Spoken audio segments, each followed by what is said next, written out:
什么好吃的呀？大家好，今天给大家介绍这款经典的意大利甜点提拉米苏的意大利做法。主要材料有马斯卡彭奶酪、鸡蛋、手指饼干、咖啡和巧克力粉。我们先来准备咖啡，大概要准备200毫升的咖啡。咖啡最好放在一个开口比较大的碗里，碗里至少能够横着放下1根手指饼干。咖啡准备好以后，放在一边晾凉备用。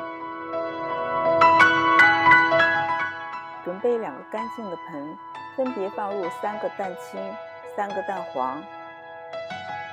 将500克马斯卡彭奶酪倒入蛋黄，加入60克的白糖，用打蛋器将它们一起搅拌均匀。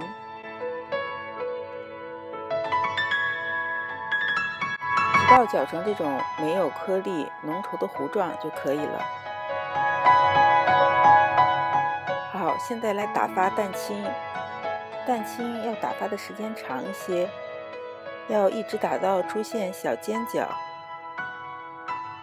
像这样就可以了。然后将蛋白分3次加入蛋黄糊中，以这种上下翻拌的形式搅匀。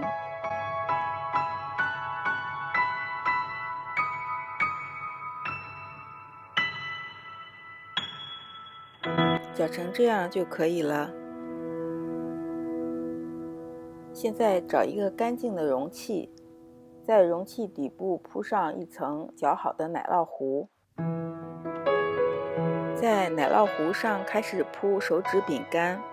经典的做法是将手指饼干在咖啡中转一圈，两面都沾上咖啡液，铺在奶酪糊上。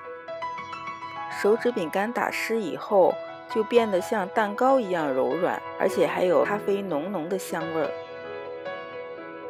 我个人更喜欢酥脆一些的口感，所以后面手指饼干都只沾湿了一面，也依然还是有咖啡的香味儿。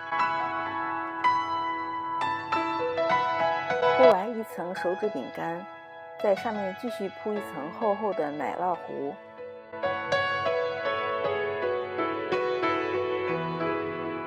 铺好后，轻轻地震2下，将其中的空气震出去。现在开始铺第2层手指饼干。第2层铺的方向可以和第1层方向垂直，这样吃起来口感有更多的层次。铺完这层手指饼干，再加一层厚厚的奶酪糊。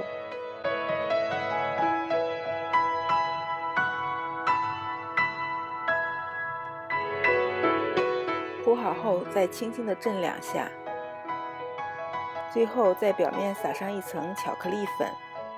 喜欢黑巧克力的朋友可以直接撒黑巧克力粉，我们家的孩子喜欢这种甜甜的巧克力粉，撒上去颜色就会淡一些。